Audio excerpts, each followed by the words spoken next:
Welcome, everyone. House of Prozorov, thoughts from the deep state, the melting snowflake. Laziness is one of the most propagandized word that exists on the planet. Laziness.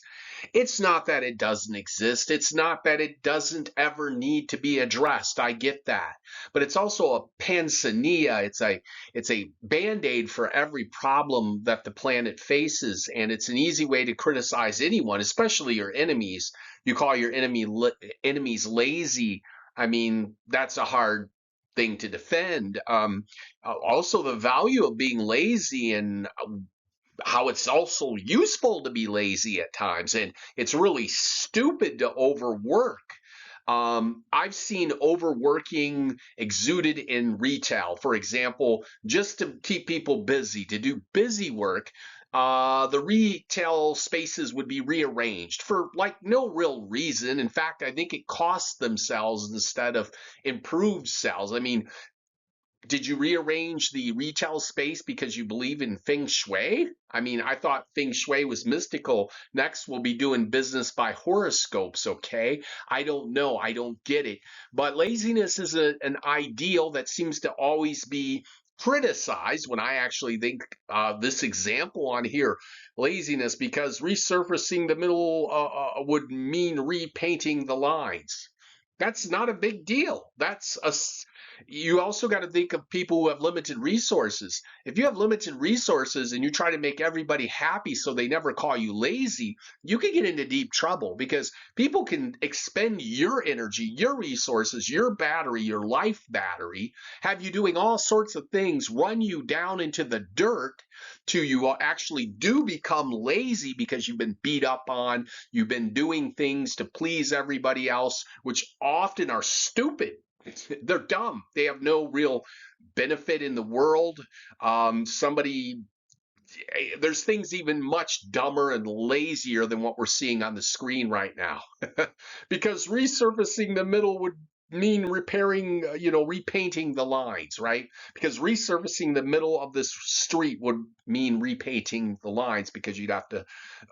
I don't think it's a big deal. It doesn't even look that bad, but we have people who are crazy.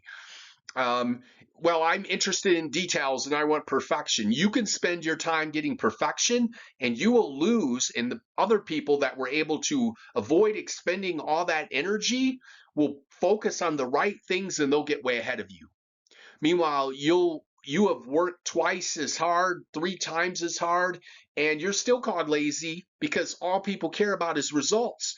And people are sending you down that magic rabbit hole that has no end, only for you to have to backtrack and go back to the very beginning of the rabbit hole and try to find a better rabbit hole, right? So to speak, Alice in Wonderland. I don't know if you're getting me. I hope you're getting me, but laziness is a panzania for all sorts of things. This is House of Prozorov, thoughts from the deep state, the melting snowflake. I'm ranting and raving as I necessarily need to do to get my point across. But laziness, okay, I love you. Yeah, Ozzy. Ozzy just passed away. That's horrible. You could say Ozzy was lazy, but honestly, we know that Ozzy Osbourne wasn't lazy. He was a very hardworking musician. But people can easily manipulate images and make it look like they're the hardest worker in the room and you're the laziest, and use that to beat you down. That your enemies would always want to call you lazy, and in a sense that's insulting.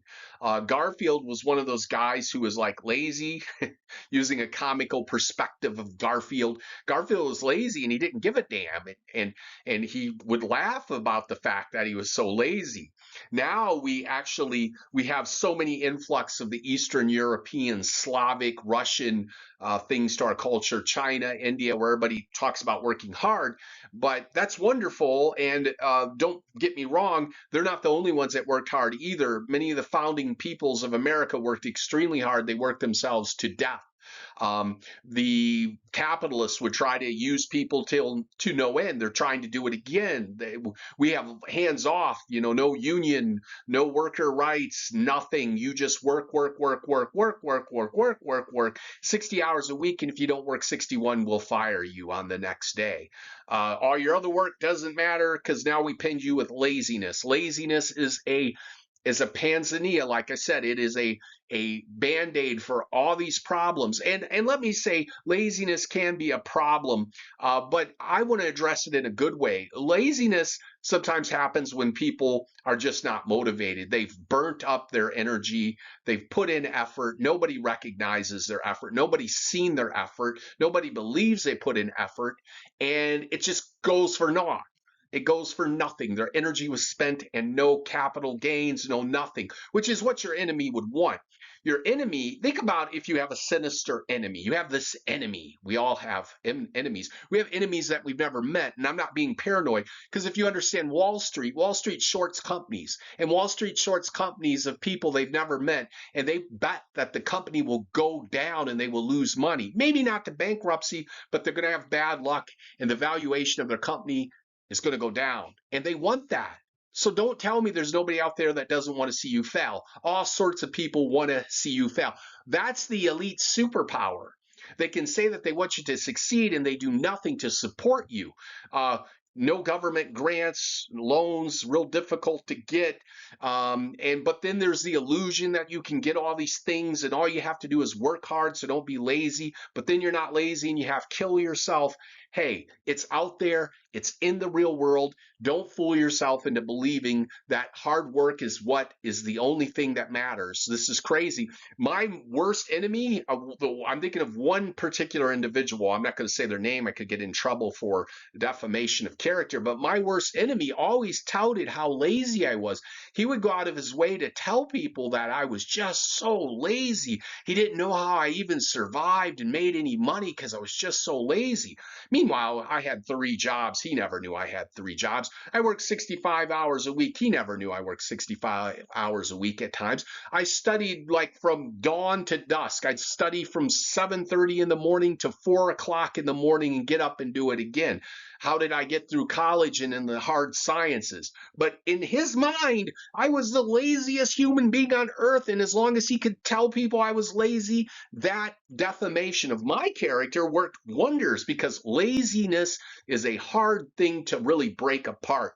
Laziness is actually good sometimes to rest, to regain your health, take some days off and just rebuild. And then you'll have the richest people who can take the most time off coming on shows talking about how they never take time off. All they're doing is playing propaganda to the workers. These rich people are trying to tell their workers, look, I never take a day off. I never take a day off. You shouldn't take a day off. I never take a day off. Meanwhile, they're at a talk show drinking a cup of coffee, relaxing with Oprah Winfrey, for God's sakes. Lie after lie after lie. And I'm here to rip the lies apart, infinity, man.